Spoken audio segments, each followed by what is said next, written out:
A partir do momento em que o primeiro casal se juntou e se deitou, o sexo começou a influenciar a história.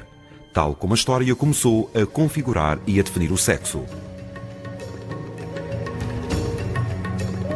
Sabemos como viveram as civilizações passadas. Como o idolatraram, lutaram e morreram. Mas a questão mais intrigante permanece. Como é que se amaram?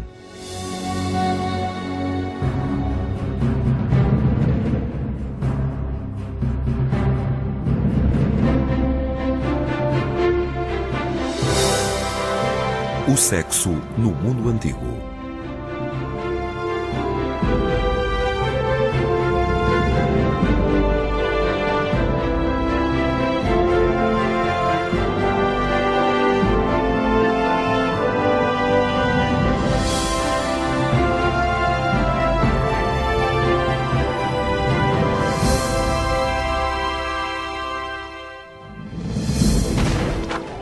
A guerra, a religião e a luta pela sobrevivência têm sido ameaças comuns, onde se destaca esta força poderosa e mal compreendida, mas tão forte, que tem provocado grandes batalhas e íntimas paixões.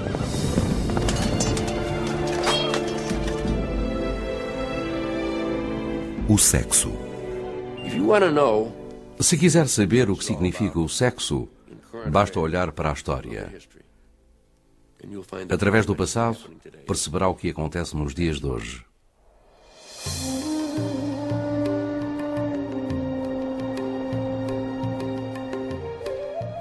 As primeiras descrições escritas sobre sexo não apareceram nas paredes das casas de banho da Idade da Pedra, mas nas figuras de barro da civilização antiga da Mesopotâmia, que se desenvolveu em 3200 anos antes de Cristo. Localizada na região do Ocidente Próximo, conhecida como crescentemente produtiva, a Mesopotâmia era uma terra de contrastes, barbaridades, sabedoria e exotismo. Talvez não saibamos a data precisa da pré-história em que teve início a Guerra dos Sexos. Mas uma coisa é certa, na vida mesopotâmica, o amor e o sexo não foram criados igualmente. Era uma sociedade claramente patriarcal, um sistema onde a mulher era subserviente ao homem. Não se esperava que o homem fosse totalmente fiel à mulher. Eles tinham acesso aos favores sexuais das escravas caseiras e podiam visitar prostitutas sem qualquer embaraço.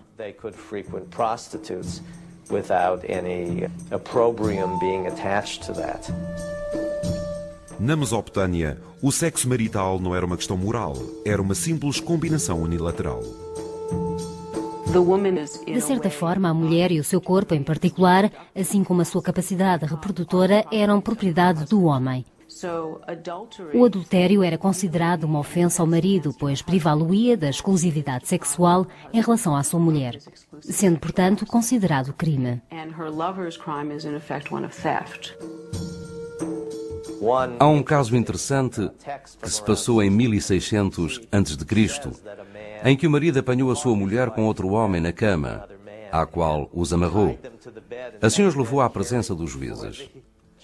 A mulher tinha uma espécie de piercing espetado no nariz. Hoje, as mulheres fazem isso de livre vontade.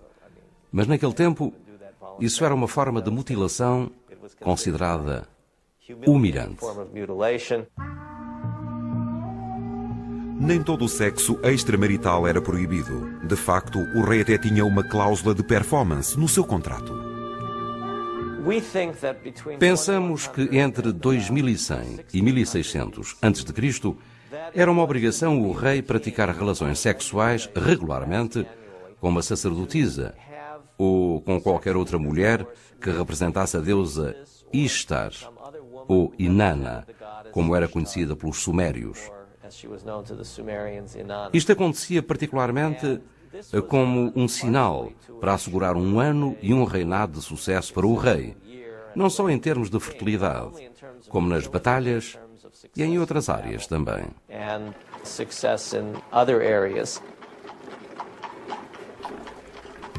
As sacerdotisas do templo, ou prostitutas, simbolizavam a crença mesopotâmica na forte e natural cura do sexo.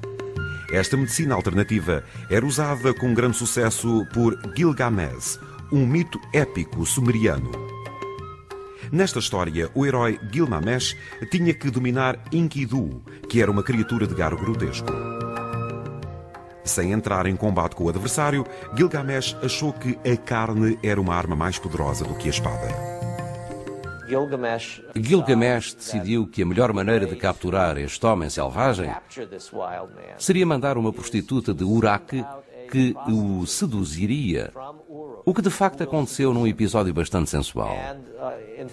Eles praticaram relações sexuais durante, penso eu, 6 dias e 7 noites. Em resultado desta longa e agitada semana, com esta companheira da Idade do Bronze, Enkidu tornou-se civilizado. O sexo regenerou a besta selvagem. O sexo não era um domínio somente constituído pelos reis, prostitutas e deuses míticos. Todos os mesopotâmios tinham desejo de paixão, do prazer e do romance. As mulheres queriam fazer os homens apaixonarem-se por elas e os homens queriam apaixonar-se pelas mulheres. Elas e eles compunham canções para se seduzirem mutuamente. Nestas canções existia o que eu penso terem sido as primeiras descrições do orgasmo feminino. Inanna falava do seu amante Dumuzi como se tratasse de um irmão, mas não no sentido de membro da mesma família. O meu irmão levou-me para a sua casa, deitou-me na sua cama, perfumada, com cheiro a mel, e entre beijos ardentes, fê-lo 50 vezes. Eu, meio atordoada, abraçava-o e puxava-o contra mim, enquanto ele colocava a mão nas minhas coxas. Assim, ali passei o tempo com o meu querido.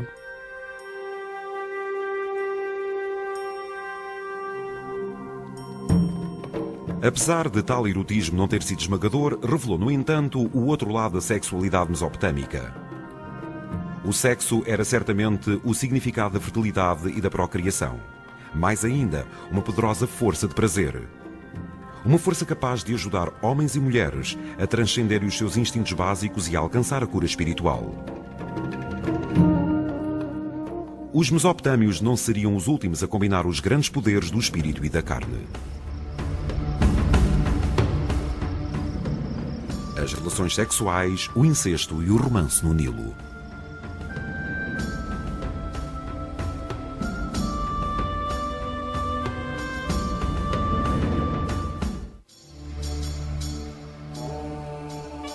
Entre as tempestades de areia do implacável sol do deserto, os antigos egípcios apareceram há quase 5.000 anos.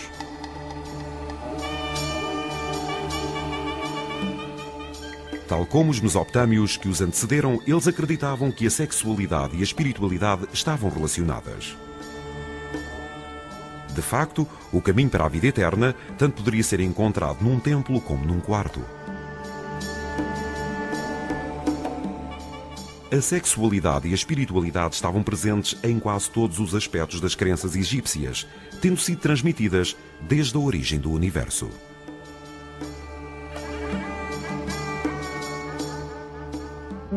A humanidade foi criada através do ato de masturbação do rei Atum. Foi através desse ato que surgiu toda a humanidade. Nem a morte impedia a celebração de sexo dos egípcios. Para eles, a prática de relações sexuais com o morto era pelo menos simbolicamente uma parte importante do ciclo da vida, da fertilidade e do renascimento.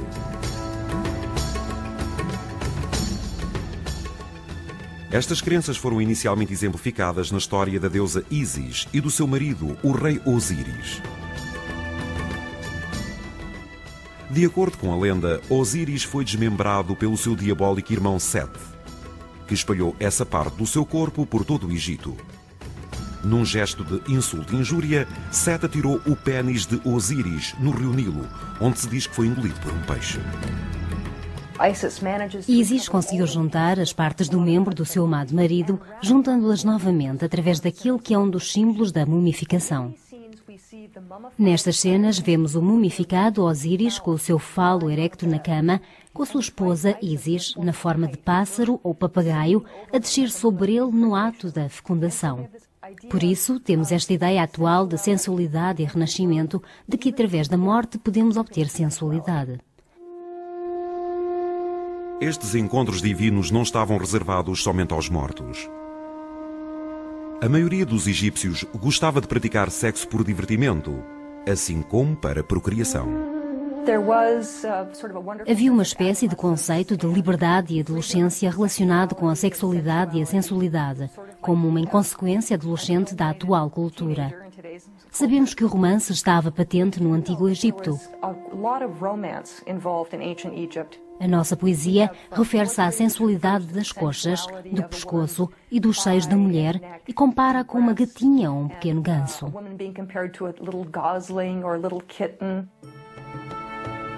Um desses poemas foi escrito por Sobnakat, de Necrópolis, que combinou as curiosas imagens de sedução e de animais para criar a sua própria visão de amor romântico. Que esperta é a irmã ao envolver-me com o seu nariz tão lindo. Ela conquistou-me com o seu olhar. Arrebatou-me com as suas curvas. Marcou-me profundamente.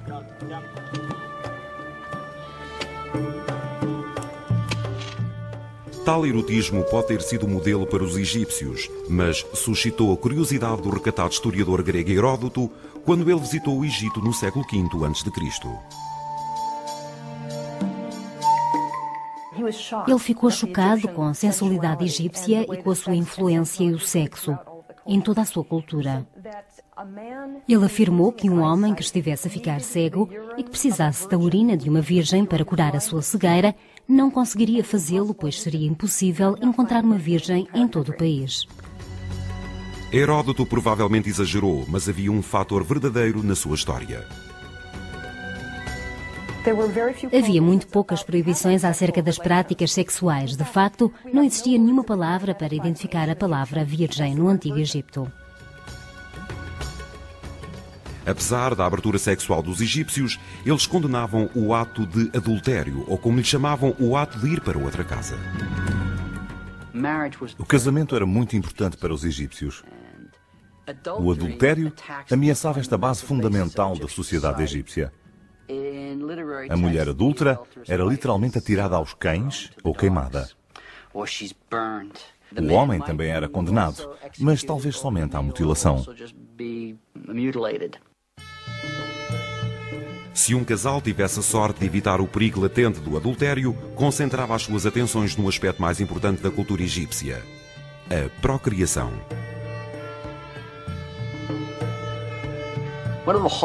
Uma das características da civilização egípcia era o conceito sobre a procriação de herdeiros. Ninguém seria bem-sucedido se não tivesse herdeiros que preservassem o seu nome e a sua cultura após a sua morte. Alguém que perpetuasse a sua memória. Mas como poderia uma mulher egípcia saber se iria dar à luz um herdeiro, que era algo tão importante, através de uma grande variedade de testes de gravidez feitos em casa? Havia várias receitas interessantes para revelar a gravidez da mulher. Na maioria delas, a mulher tinha que urinar em diferentes tipos de materiais. Ou então, colocavam uma cebola na vagina e, se ela conseguisse sentir o cheiro, sabiam se ela estava grávida ou não.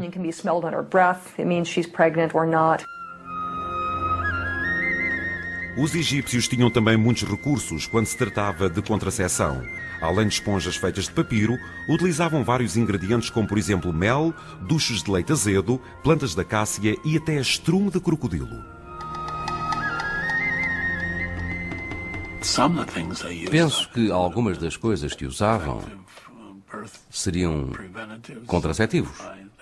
Isto só pelo cheiro. Muito do que conhecemos hoje sobre a contraceção e da vida diária está preservado em papiro. Muitos estudiosos acreditam que estes registros do Antigo Egito representam 1 a 5% da população. A elite. É deste estrato mais alto da sociedade egípcia, que inclui os reis, rainhas e a realeza em geral, que retiramos algumas das mais interessantes histórias.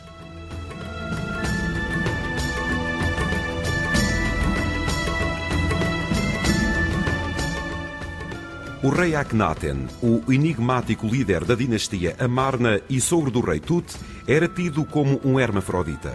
Por causa